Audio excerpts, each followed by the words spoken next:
DSC preparation కి మిగిలిన తక్కువ సమయాన్ని డిఎస్సి 2024 యాప్ లేదా DSC2024.com తో జాబ్ ని సాధించండి. పహల్గాంలో జరిగిన ఘోరమైన ఉగ్రవాద దాడి తర్వాత భారత్ పాకిస్తాన్ల దేశాల మధ్య ఉద్రిక్తత పరిస్థితులు నెలకొన్నాయి. ఏ క్షణమైన యుద్ధం రావచ్చుననే నేపథ్యంలో కేంద్రం అలర్ట్ అయింది.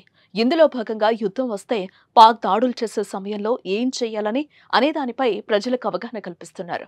ఇందులో భాగంగానే రేపు దేశవ్యాప్తంగా మాక్ డ్రిల్ నిర్వహించారని హోం వ్యవహారాల మంత్రిత్వ శాఖ అన్ని రాష్ట్రాలను ఆదేశాలు జారీ చేసింది. ఇందులో భాగంగా యుద్ధం వస్తే హై రిస్క్ లో ఉన్న హైదరాబాద్, విశాఖలో ప్రత్యేకంగా మాక్ డ్రిల్ నిర్వహించారని కేంద్ర హోంశాఖ ఆదేశించింది.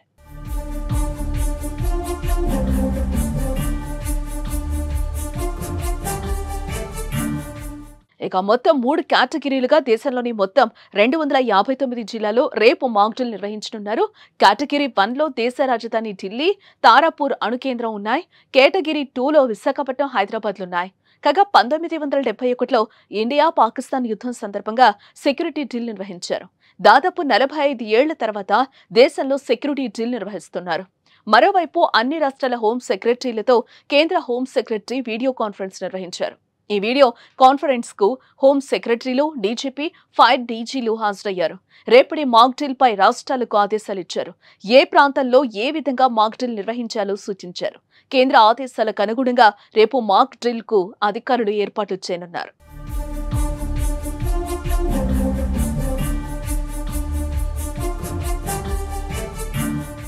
మరోపక్క వైమానిక దాడులపై అవగాహన కోసం మాక్ డ్రిల్స్ నిర్వహించాలని హోంశాఖను సూచించింది.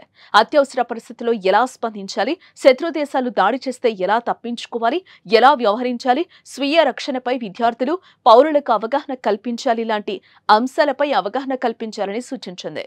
అకస్మాత్తుగా విద్యుత్ సరఫరా నిలిపివేసే క్రాష్, బ్లాక్అవుట్ చర్యలు చేపట్టడం, కీలకమైన ప్లాంట్లు, సంస్థాపనలను శత్రువుల కంటపడకుండా మభ్యపెట్టడం వంటివి కూడా ఈ డ్రిల్స్ లో భాగంగా ఉన్నాయి.